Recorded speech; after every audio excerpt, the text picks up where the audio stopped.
or website clicks, are ideal for serverless computing. Since these events happen sporadically, it's wasteful to have a dedicated server running constantly.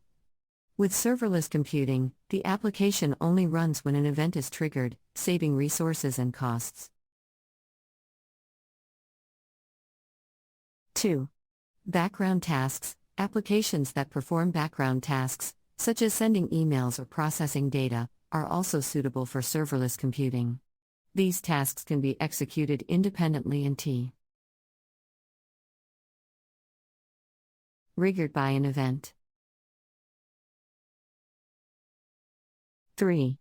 DevOps tools. Serverless computing can also be used for DevOps tools, such as automatic backups or infrastructure monitoring. Since these tools can be executed independently, they can be triggered by specific events or scheduled to run at particular intervals. Additionally, it's worth mentioning that serverless computing can also improve the security of your applications.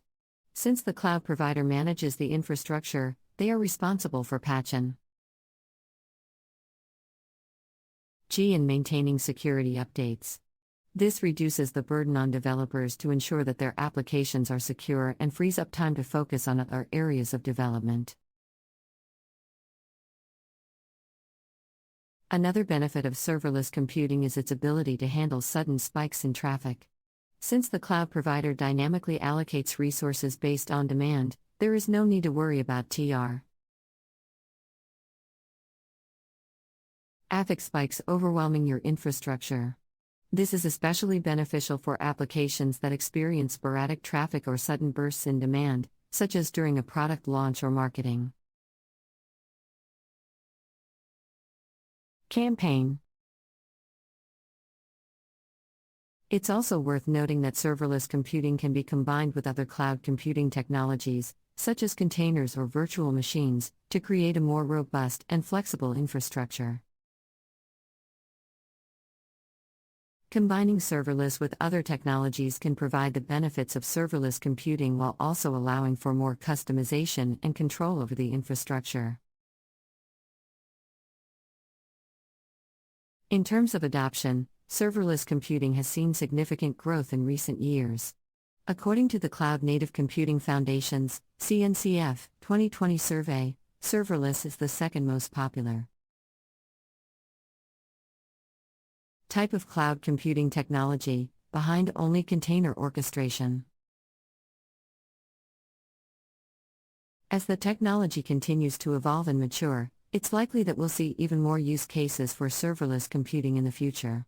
In particular, the rise of edge computing and IoT devices is